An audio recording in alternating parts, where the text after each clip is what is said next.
everybody, and welcome. All thanks to LD Mobile. This is NBL Overtime. Of course, hoop fans, wherever you might be around the country, hashtag NBL Overtime to get involved. I'm excited. Couple of young rooks on the backdrop. We're going to get to that very shortly. The Bullets are firing. The Hawks are brilliant. United are winning, even without one of their stars doing a great deal. I just dropped my pencil, but Homicide, good to see you, my man. What's going on? I'm psyched. I am pumped. This thing's under control already. We're firing. Liam Santamaria, Studs and Duds is out. NBL.com.au. Hello. Hello. That was one of the most fun rounds of basketball I've seen in such a long time. That Cairns Brisbane game, I was on my couch at home just losing my biscuits. Yeah, I'll tell you who didn't enjoy it, Cairns fans. But we will start with the winners because the Bullets had an exceptional week since we last caught up. They were 2-0. Sobey's going nuts. Law's going nuts. They're working their way into it. Let's have a look at this. I'll start with you, Liam, because you raised it off the top. This was a fun game. Loving this team right now.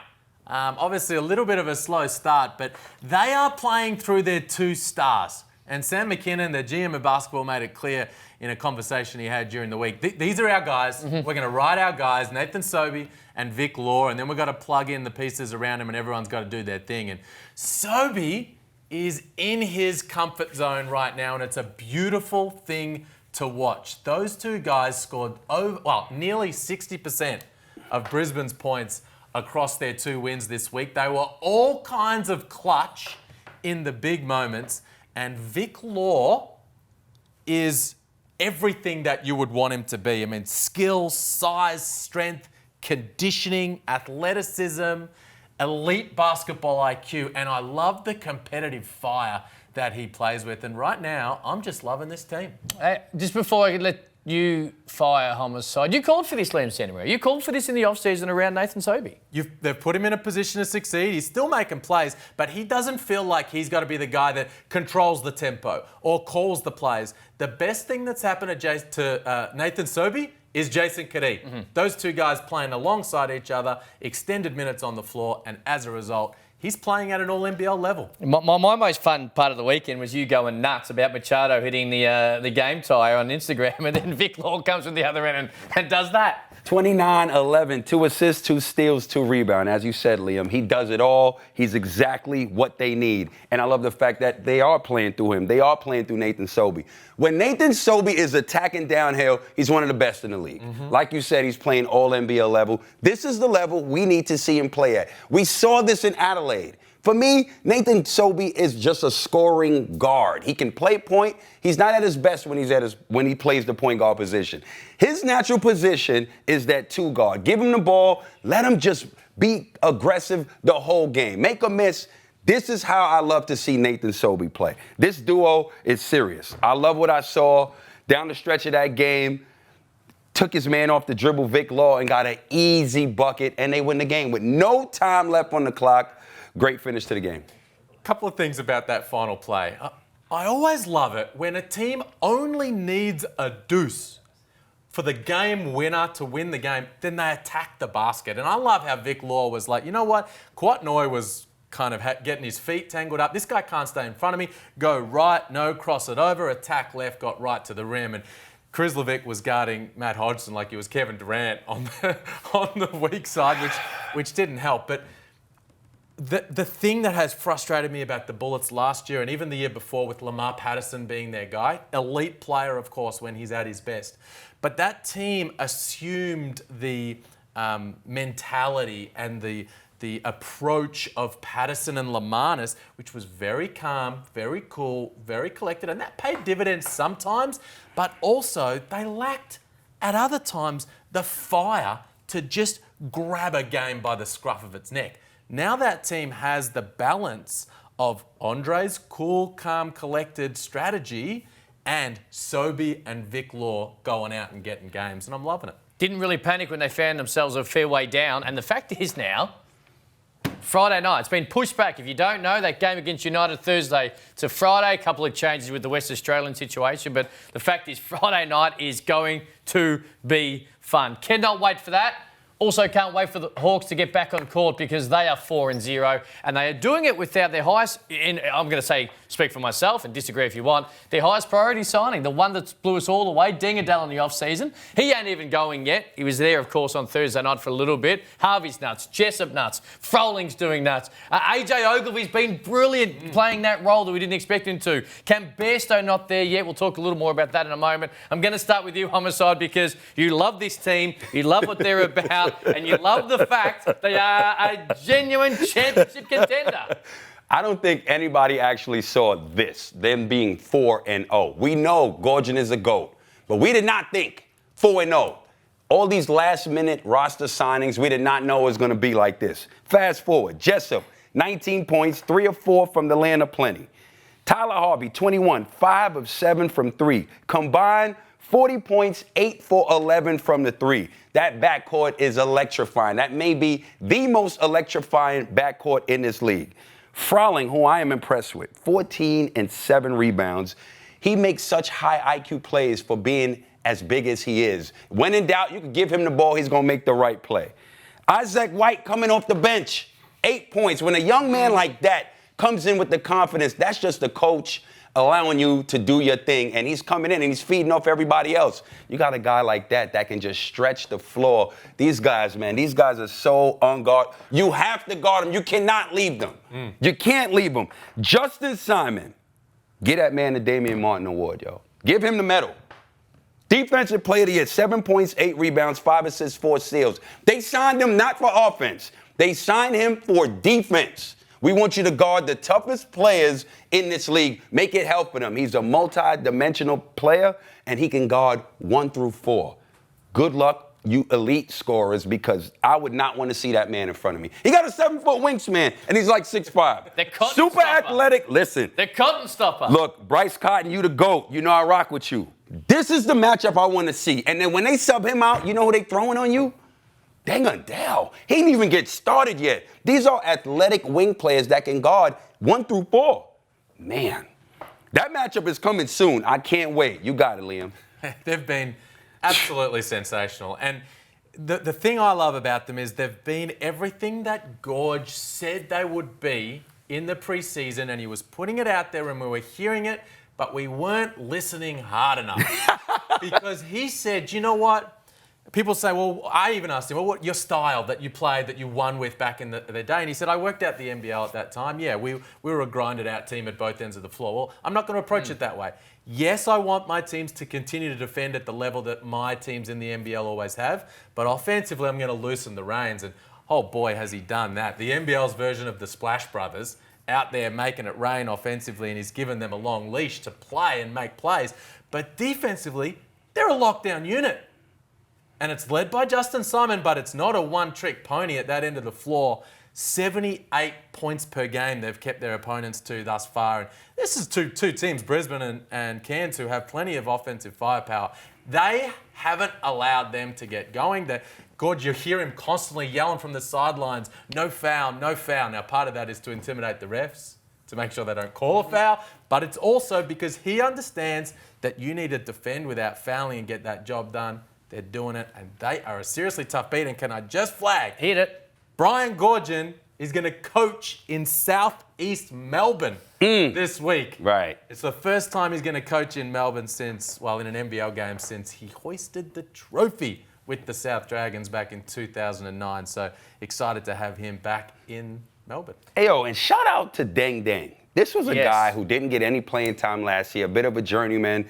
Nobody really giving him that opportunity. So for him to finally get the opportunity and stepping up and playing good minutes and big minutes in his role with this team, I just wanted to give you a shout out, man. Permanent green light as well for Deng Deng. He might be in the all green light team when we work that out in a couple of weeks, and I love it. I love the confidence they all play with. You mentioned Isaac White, Emmett Nah, Deng Deng. When they come off the bench and are playing minutes, both ends of the court, they've been brilliant. And that's a lot to do with Brian Gorgon instilling all that confidence in these young guys. And the fact we are talking about no Cam Bairstow, and hopefully we see him on court sooner rather than later. But shout out to AJ Ogilvy as well. Starting in this crew, he was that late signing. We didn't know if he was going to end up back at the Hawks, and he has been brilliant. Dingadale, can't wait for you to do your thing as well. All right, are we sleeping on the 36ers? Yes, we They're are. 4-2. We sleeping on them? Yes, we are. Yes, we are. First of all, Josh Giddey's been a revelation, right? I didn't expect this. You guys know him way longer than I have. You guys have seen him from a youngin'. I haven't. I'm so impressed with this kid. It's ridiculous, right? He is going to, mark my words, he's going to play Isaac Humphries back into the NBA. That duo in itself is so impressive to watch. Isaac Humphries is on a mission to get back into the NBA. Do you understand how it feels to know, as a local, you're in a country that league is so strong, it is a legitimate pathway to get to the NBA? You don't get no more comfortable than that. You're playing home. And he's balling. He's only 23. DJ's going to be DJ. But defensively, what he's bringing to the table, I'm so impressed. 3.5 blocks per game, 18 and a half, 9 rebounds a game. Isaac Humphries the real deal, and he is an early MVP candidate. Now, on top of that. Hang on, way too early. We'll get to that in a moment. That's fine. We're That's get to early. In a minute, That's early. Yeah, go on. Let me tell you the most impressive thing about this team. Defense.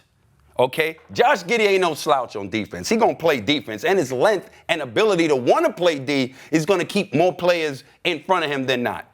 The lockdown defense on the perimeter. Sunday Dech, good luck scoring on him. Tony Crocker, the vet, good luck scoring on him. So right there, your perimeter has trouble, and they have no problem pushing you to the paint. Why? They got Twin Towers in there. That's why defensively, they're going to get at you. And offensively, all you got to do is play through the front court. They're going to get you your points. That's the bulk of the points right there. Giddey's going to do whatever he's going to do. He's going to get better every game.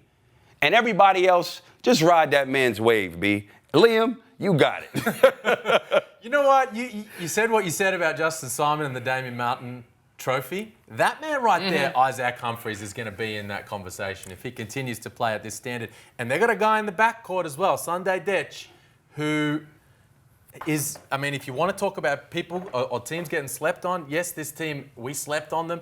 And he is not getting the recognition that he deserves because what they've been able to do in getting these 4 wins out of their first 6 games, a lot of it, a big part of it has been what Sunday Dech has been able to do at the defensive end against big-time players, right? We talk about Lamar Patterson and his struggles, and a lot of that is on himself, but he's had a dog guarding him in key moments when he's been out there. So that's been pretty difficult for him. And, you know, we talk about Brian Goorjian. Coach Henry, and I gave him a pat on the back on this show last week, he's second in Coach of the Year voting right now.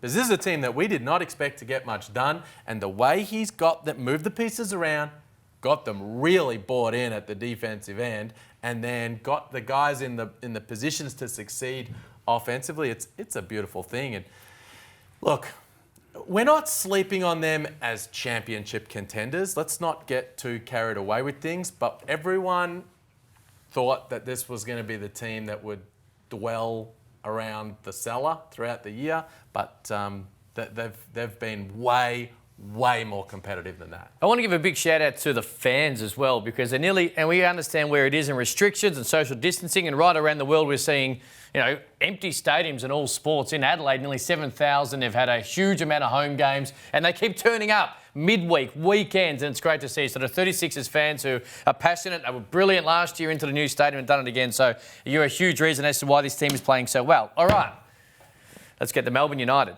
They're 3-0. Can't wait for Friday night, as I touched on. But I think we focus on Scotty Hobson here because this is a huge... While right now he hasn't been able to do what we are waiting for him to do, the very fact is that he has been as disappointing as he has been. 0 of 8 on the weekend. They're undefeated. This is a huge bonus for the team if they get the Scotty Hobson that we all expect to roll up at some point.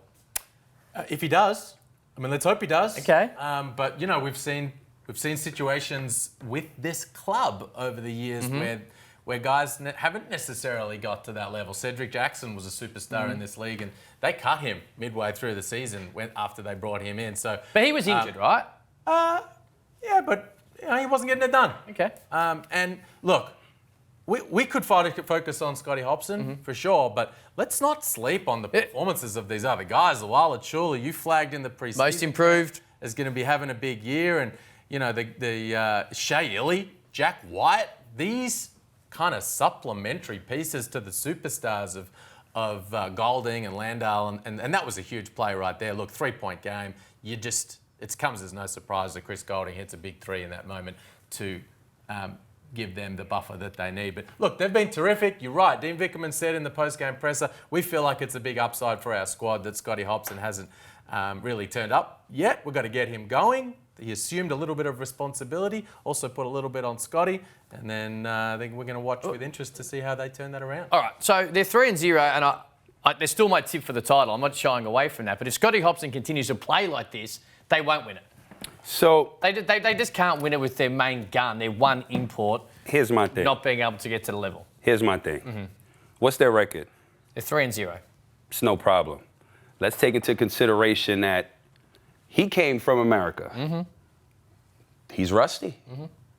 These are shots that he's normally making. It's not like he's just like turning the ball over, looking out of shape, looking crazy. He's just missing these shots. He's a shot maker. You need time to play yourself into some sort of rhythm. That's the reality of it. He ain't getting cut. None of that's happening. They are 3-0. They got a stacked team. So it's one of those things where, okay, you got Goulden, you got Jock, you got Jack White, you got Jolu Alachu, you got Shea Ellie, you got Mitch McCary. They're all ballers. It's not like he's on the team with slouches. These guys are elite players. So guess what? When you get your touches, you better do what you do with it because it may not come back around. We all out here trying to get it. I said it in the preseason. I said that this team is stacked like a top EuroLeague team, okay? So just because you're a gun import, it don't mean you're going to be a gun import on this team. You get what I'm saying? They got locals going to the NBA next year. You know, let's say this is the Spanish League. You're doing your thing on a real good team in the Spanish League. Next year, you go to Real Madrid. You think you're going to be the man at Real Madrid? Are you kidding me? You think you're going to go to Greece and jump on Panathinaikos and be the man? Good luck with that. So you go in, you get your shots, find your groove. It's not all on you to win or lose a game. Just find your groove, and he'll play through that. They undefeated. He's fine. And we have seen this kind of situation with Melbourne United and this kind of squad in that small forward spot before. You know, you think back to that championship year of 2017-18 with Casey Prather in that squad, new to the team, and it took a little while early in the season for them to find and him to find how to be his best amongst that group. DJ Kennedy, similarly, and that maybe they never really found the sweet spot with DJ Kennedy, but you're right. I mean, he's still at them, and he made some big winning plays during that game in transition, didn't force it, handed it off to Jack White for the throwdown, pick and roll action with Jock Landale, found that man for the roll to the rim. Like, he's not forcing it, he's taking good shots. When they start to go down, he starts feeling good. I think they'll get things right. Yeah, I fully expect him to get going at some point. If he doesn't, which has happened in the past, then that's a different conversation later in the year. Now, are you worried about Cairns yet? No? Oh, yeah, sorry. Listen. You were trying to deflect. Listen, let's talk about it. Please. That's why I bring things up. Last round, Yes. I was like, well, this is round 4 coming up. Round 2, I was like, it's early. It's round 2. Like, we don't have to worry about it. We have to worry about it. And it's not even us, it's them. To be honest with you, it's a wrap. You cannot, in a league this tough, you cannot be 1-5 and sucking it up on defense. Like, your defense stinks. That's the reality of the situation. What they take pride on, like you mentioned in round 2, they're not doing. They're not getting stopped. Look how he got beat one-on-one. And these things happen, right? You get beat, you get broken down on defense, Vic Law, going for game. No weak side help. None. Should be feet in the paint. You're guarding the center over there. Why are you not guarding the basket? With your head under the basket. That's fundamental defense where you're getting broken down. That's a team, right? The biggest thing that they had last year was who? The defensive player of the year. So he would be guarding the toughest opposition player, right? So the next guy who's tough on the perimeter, he's getting the second toughest guy. For example, if you're going to play against Perth, DJ's guarding Cotton, right? The next guy up is going to guard like White, Tarico, okay? So he doesn't have to ever worry about really guarding the primary threat. That is a problem. Like Kawhi Noy, he's a second year. He's a baby. He's not experienced enough to play that role consistently. Might get a stop here and there. You might get a bucket here and there. DJ on offense was their leading scorer. The biggest part of their team, yes, Scott is the big part as a point guard. Cam Oliver's a big part. But what really made them go was the guy that played defense and stepped up. He was the anchor to their defense. He's gone. Who's going to step up? All right, while we are on a roll, and Liam said this, similar things last week, are you worried about New Zealand zipping to, and specifically Lamar Patterson's early season struggles? Well, I'll say this. I'm not worried yet about New Zealand because it's only 2 games. Lamar Patterson gets a pass from me only because of this. 1, he came in overweight both years. What did he finish with? First team All-NBL, right? So what I can say is this. I don't like the weight, the shape that he's in, right? However, the man has come in 2 years consecutively and made first team All-NBL. So you get a pass from me. I ain't saying nothing yet till around round 6. Yeah, I mean, he does have those runs on the board because we did see it last year. I don't think we saw it necessarily in the first year because he came in pretty good, and it took maybe a game or 2 to get going, but he was in good shape. But it's disappointing. I mean, if you're a New Zealand Breakers fan, you own the team, you're the coach of the team, you're one of his teammates. I think it's disappointing the way he's presented. But I think they also need to give him the rock. Right? I mean, I flagged during the call on one of those games, like late in the quarter, it's the last possession and the clock's winding down. He comes flashing for the ball. That's Lamar Patterson's moment. That's why you have him on the team to make plays in those situations. Jarrett Weeks looks him off. Guys have got to find him. He's trying to seal up on dudes in the block where, okay, I'm a little bit bigger right now, but let me use that to my advantage. Get down here and bully some dudes. He's not getting those looks. So everyone needs to play a part in all that. And on Cairns, they were so electric and fun to watch offensively last year, but it was because they were running out of getting stops. They were a lockdown defensive team. They were the second best defensive rated team over the course of the season. And teams would use up a lot of shot clock trying to get a good look against that team because they would lock and trail and Newber would put fires out and they'd be all connected and then tough shot, rebound and find Scott and everybody run the floor. And we flagged at the start of this season and I feel stupid for not seeing the forest for the trees on this team because we should. Nah, don't feel stupid. Don't feel stupid. Liam, you are brilliant. No. We should have all seen that this was going to be an enormous issue for them. But Jarek, Noy, and Deng, we said at the start of the year, you all need to be the best at the defensive end you've ever been as a pro, and they haven't. None of them have made that leap yet. Hashtag NBL Overtime to get involved. Of course, Liam came in off the top, said it's one of the most fun weeks we've seen the NBL in a long time. We all agreed, and it leads to one of the best top 10s plays of the week. Round 3 is done. Let's have some fun at your Aldi Mobile NBL Top 10. At number 10, Majot's head fake just parted the seas, and from there this slam was nothing but a breeze. Man, you'd rather get caught in the middle of a shark's fang than stand in the way of Majot Dang. We start things off with a can slam at number 10. On to number 9, and it's Josh Giddey setting up the stuff for Isaac Humphries, who's on the business end of this pick and roll to the hole with soul. The young combo for Adelaide invade the countdown at number 9. At 8, Anthony Drimmick with the baseline find that will blow your mind. He wraps it right through the Kings' defensive garrison, setting up his buddy Big Tyrell Harrison. Anthony Drimmick with the dime and Harrison with the fly, and they're in at number 8. Our number 7 play is delivered by Shea. Illy throws this one to the moon, but that's Joluwal Achul that's coming through. Tumbling right out of the vault of heaven, Luwal Achul gets in at number 7. At number 6, respect to the Cairns play design that sends the next star Mojave flying. King throwing it down off the alley-oop inbounds, and a Taipan slam gets in at number 6. We're up to number 5, and Perth's leading by 1, but there's just enough time for the Phoenix to get it done.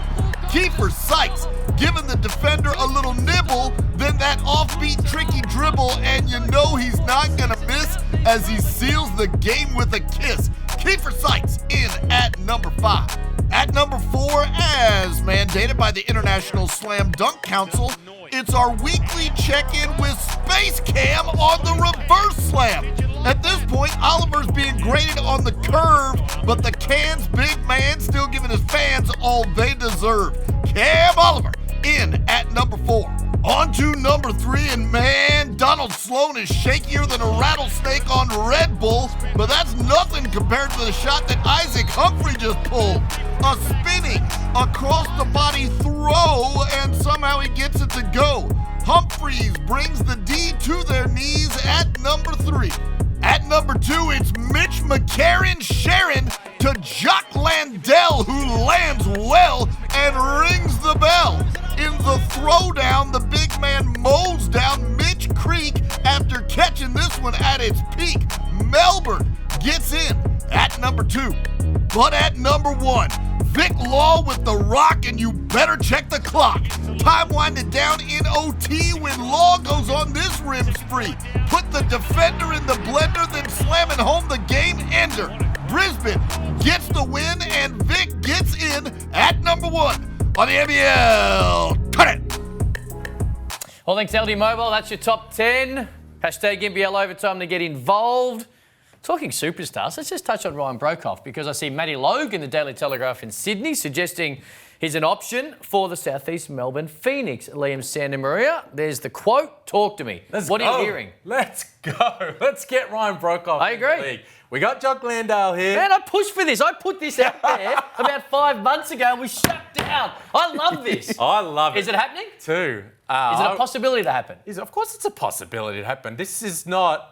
I don't know if you eat many cupcakes. This ain't a cupcake league. Right, so if For a day I eat. if you're not getting an NBA deal, Yeah. you don't have an NBA jersey on Yeah. your back, come and play in this league. I couldn't agree more. And Ryan Broekhoff, Matt Logue in the report said, Southeast Melbourne Phoenix is the logical destination if it indeed pans out that way. Of course it is. The guy's from Frankston. Mm-hmm. If it wasn't for David Anderson, this man would be the mayor of Frankston. Mm-hmm. And he's a Southeast Melbourne guy. The Phoenix would love guys on the wing who are going to knock down shots just quietly. And makes a lot of sense to me. Let's make it happen. No, hang on a second.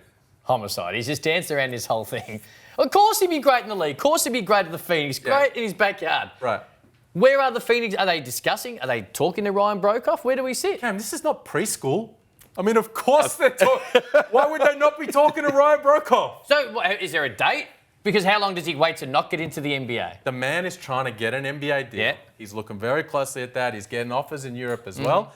And of course, if you're doing your due diligence, you're having that conversation and say, hey, this is the kind of contract that's ready to go if you're indeed keen to sign. 1 to 10, 1 being no chance, 10 being really likely signed. What number would you give? I like his chances to get an NBA two-way contract. I think he's a guy that teams would want to have on their wing, and he clearly likes his chances as well. So I think the number's reasonably low as a result of that. All right, I'm with you. He'd be good in the league, wouldn't he? He'd be great in the league, and it would just stamp the league even more to get a legitimate NBA player and an Aussie coming home to play. And I just feel that the Aussies that are coming from overseas playing not only strengthens the league, but it strengthens their individual chances to go exactly where they want to go after the year. It'd be fun to watch. Let's hope it happens. Hashtag NBL Overtime. Let's have a little look just quickly at round 4, because we're a couple of days away. It's been pushed back 24 hours due to the developing situation in Western Australia and Perth over the course of the weekend. We spoke earlier, Friday night, Brisbane and Melbourne pushed back 24 hours. It's Cairns and New Zealand now on Saturday, so you see some of the changes there. What game are you most looking forward to, Homicide? Sunday, I am pulling up. You going? I'm going. Got to see my team. They both my teams now. Oh, Shout out to Dory. Shout out to Tommy. I'm torn, but I'm in there. I am going to that game. Facts. Jeez, I'm pumped for a few of these games. Yeah. I'm pumped for Friday night. That's going to be very fun. Brisbane are up and about. Melbourne undefeated. And this Cairns New Zealand little mini-series, both these teams we talked about today are kind of getting off to a bit of a slow start. Let's see if one of them can roar their way back into things with a 2-0 weekend. Last one quickly, Felix Von Hoff today. Dexter Kernich-Drew has signed at the Kings as a replacement for Didi Louzada. Yes or no? you don't sign an injury replacement for a next start is one. Yeah. And that's not true as of this moment of Okay. recording. He hasn't signed anything, but he's definitely one of the guys that they're looking at. Okay, I've been working on a new thing. Look at this. Skyhook. You ready? To NBL Overtime, get involved. Blocked.